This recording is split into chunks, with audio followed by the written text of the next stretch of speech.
Friends, ಒಂದು ಚಿಕ್ಕ ಕತೆ. ಎರಡು ಕಪ್ಪೆಗಳಿವೆ. ಆ ಎರಡು ಕಪ್ಪೆಗಳು ಒಂದು ಬಾವಿಯಲ್ಲಿ ವಾಸ ಮಾಡ್ತಾ ಇರ್ತವೆ.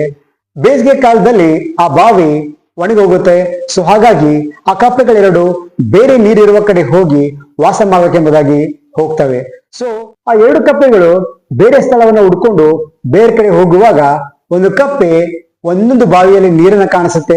ಆ ನೀರಿನಲ್ಲಿ ಅದು ಧುಮುಕುತ್ತೆ.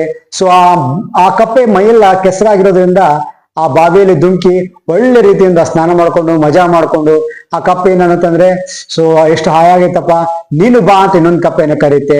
ಸೊ ಇನ್ನೊಂದು ಕಪ್ಪೆ ಏನ್ ಮಾಡುತ್ತಂದ್ರೆ, ಅಲ್ಲೇ ಬಿಸಿಲು ತುಂಬಾ ಬಡಿತಾ ಇರುತ್ತೆ ಅದಕ್ಕೆ, ಆದ್ರೂ ಕೂಡ ಅದು ಬಾವಿ ಹೊರಗಡೆ ಕುತ್ಕೊಂಡಿರುತ್ತೆ.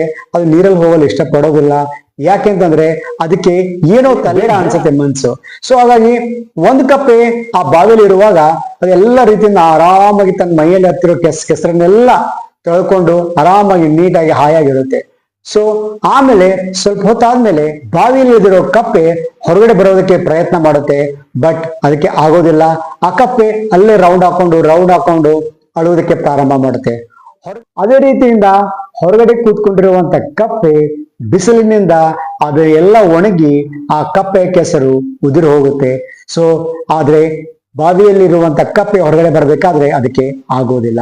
ಇದರಿಂದ ನೀತಿ ಪಾಠ ಏನಂತಂದ್ರೆ, ನಾವು ಕೆಟ್ಟದಕ್ಕೆ ಬೇಗ ಆಕರ್ಷಿತರಾಗುತ್ತೇವೆ, ಈಸಿಯಾಗಿರುವುದಕ್ಕೆ ನಾವು ಬೇಗ ಆಕರ್ಷಿತರಾಗುತ್ತೇವೆ.